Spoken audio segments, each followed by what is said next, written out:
Good morning student, my name is Jayaprakash.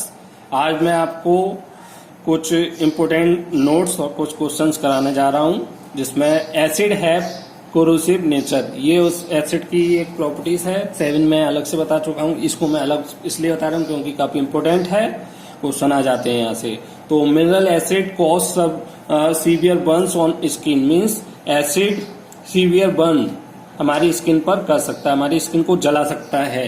And attack and eaten up material like cloth, boot, metal structure और stone work, इन सभी को eaten up कर सकता है, इन पर अटैक कर सकता है, खराब कर सकता है इनको। So they are said to be corrosive. इस वजह से इनको क्या बोलेंगे?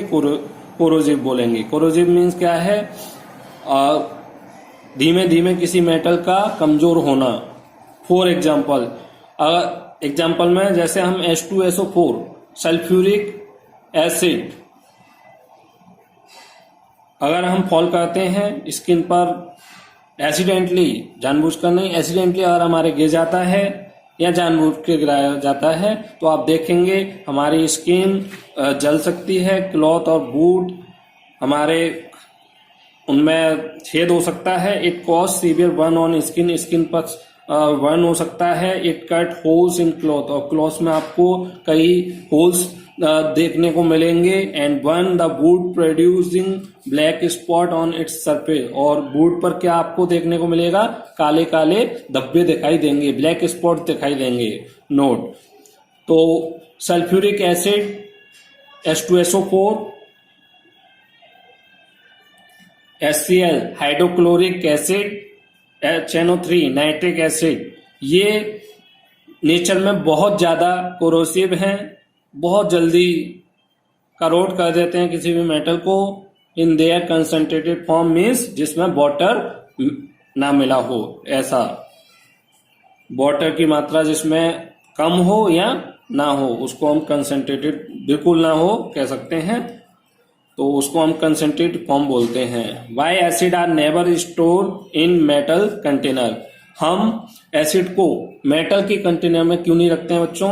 तो रीजन यही है क्योंकि वो एसिड क्या होते हैं? करोसिव इन नेचर होते हैं। तो अगर हम उनको मेटल में रख देंगे तो वो उसी मेटल को स्लोली क्या करेगा? करोड करेगा और खराब कर देगा। तो acid are never stored in metal container because they gradually corrode and eaten up the metal container. Okay, note point. अब एसिड तो हमारे करोसिव इन नेचर हैं ही, साथ में हमारे जो स्ट्रॉन्ग बेस होते हैं वो भी हमारे करोसिव इन नेचर होते हैं। The strong base such as NaOH are very corrosive and attack and destroyed our skin. तो ऐसा नहीं है कि केवल एसिड ही हमारा करोसिव नेचर शो कर रहे हैं, साथ में हमारे ये जो बेस होते हैं स्ट्रॉन्ग, वो भी करोसिव नेचर शो करते हैं। अब कुछ question, why glucose solution and alcohol solution do not conduct electricity. ऐसे काफी क्वेश्चंस आपको देखने को मिलेंगे, जिनमें से कुछ मैंने यहाँ पे पॉइंट आउट किया है और कुछ और पॉइंट आउट मैं आपको सेंड कर दूंगा। तो क्यों नहीं करते हैं ग्लूकोज? कोई भी सॉल्यूशन हमारा इलेक्ट्रिसिटी क्यों पास करेगा बच्चों? उसमें आयंस प्रेजेंट होने चाहिए। आयंस मीन्स चार्ज प्रेजेंट होना चाहिए, ओके ना? Charge flowing, flow of charge is called electricity. तो ग्लूकोज और अल्कोहल में नहीं हो रहा है, मीन्स इसमें क्या प्रेजेंट नहीं होगा बच्चों? आयंस प्रेजेंट नहीं होंगे। तो in glucose and alcohol solution में क्या है? It do not have ions. इसमें कौन से आयंस नहीं होंगे बच्चों? H+ आयन प्रेजेंट नहीं होंगे। इस वजह से ये हमारी इलेक्ट्रिसिटी प्रोड्यूस नहीं करता है। और कोई प्रॉब्लम हो तो आप कमेंट कीजिए। Because glucose and alcohol are not ionised, क्योंकि जब हम वाटर में इसको घोलते हैं, डिजोल्व करते हैं, तो ये आयोनाइज नहीं होता है। आयोनाइज नहीं होगा तो उसमें आयंस रिलीज नहीं होंगे, और आयंस रिलीज नहीं होंगे तो उसमें H+ आयंस नहीं होंगे, और H+ आयंस नहीं होंगे तो उसमें इलेक्ट्रिसिटी फ्लो नहीं होगी। तो बस यही रीजन है। Why distilled water does not conduct electricity, तो सेम प्रोसेस इसमें, जब डिस्टिल्ड वाटर में हमारे क्या प्रेजेंट नहीं होते हैं, H+ आयन प्रेजेंट नहीं होते हैं, या ये सिंपली कहिए आयंस प्रेजेंट नहीं होते हैं। सो डिस्टिल्ड वाटर हमारा इलेक्ट्रिसिटी फ्लो नहीं कराता है या कंडक्ट नहीं कराता है।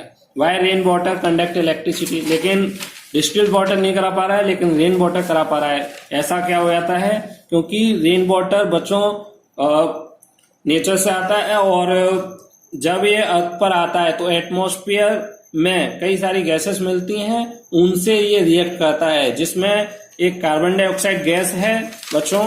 रेन वाटर क्या है हमारा, वाटर, तो H2O वाटर जब कार्बन डाइऑक्साइड से रिएक्ट करेगा तो क्या बनाएगा बच्चों, H2 और ये कंबाइंड हो जाएगा CO3। इसको हम क्या बोलते हैं बच्चों, कार्बोनिक एसिड। इसको हम कार्बोनिक एसिड बोलते हैं। तो जब रेन वाटर एटमॉस्फेयर से होते हुए अर्थ पर आता है तो वो एटमॉस्फेयर की कार्बन डाइऑक्साइड, जो एटमॉस्फेयर में कार्बन डाइऑक्साइड प्रेजेंट है, उससे रिएक्ट करता है और क्या बनाता है, कार्बोनिक एसिड बनाता है। और कार्बोनिक एसिड हमें H+ आयंस, कार्बोनिक एसिड हमें H+ आयंस देगा, और H+ आयंस इस कार्बोनिक एसिड से रिलीज होते हैं, और यही H+ आयन रेस्पॉन्सिबल होते हैं इलेक्ट्रिसिटी कंडक्ट कराने के लिए। तो this H+ ions are responsible to conduct electricity.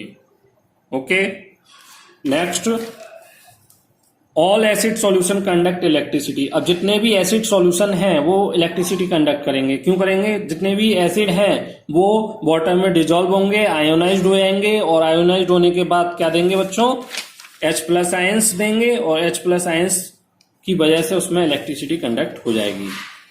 The acidic behaviour of acid is due to presence of hydrogen ion. तो कोई भी एसिड का या कोई भी एसिड एसिडिक बिहेवियर क्यों शो करता है बच्चों, क्योंकि उसमें H+ आयन प्रेजेंट है। लेकिन ये H+ आयंस तभी प्रेजेंट होंगे बच्चों जब उसमें वाटर प्रेजेंट होता है। अगर हम वाटर को हटा दें तो क्या होगा बच्चों, उसमें वाटर प्रेजेंट नहीं होगा, और बिना वाटर के जो एसिड है उसमें आयोनाइज्ड नहीं होता है और H+ आयन रिलीज नहीं करता है। इस वजह से जब किसी एसिड में वाटर प्रेजेंट नहीं होता है तो वो एसिडिक बिहेवियर शो नहीं करता है। जब किसी एसिड में वाटर, या जब तक एसिड में वाटर प्रेजेंट नहीं होता है तब तक वो एसिडिक बिहेवियर शो नहीं करता है। एसिडिक बिहेवियर तभी शो होगा जब उसमें वाटर प्रेजेंट होगा। ओके, ये आपके नोट पॉइंट थे और काफी इंपोर्टेंट है बोर्ड के पॉइंट ऑफ व्यू से। तो प्लीज इनको करें और अच्छी तरीके से इनको तैयार करें। Thank you.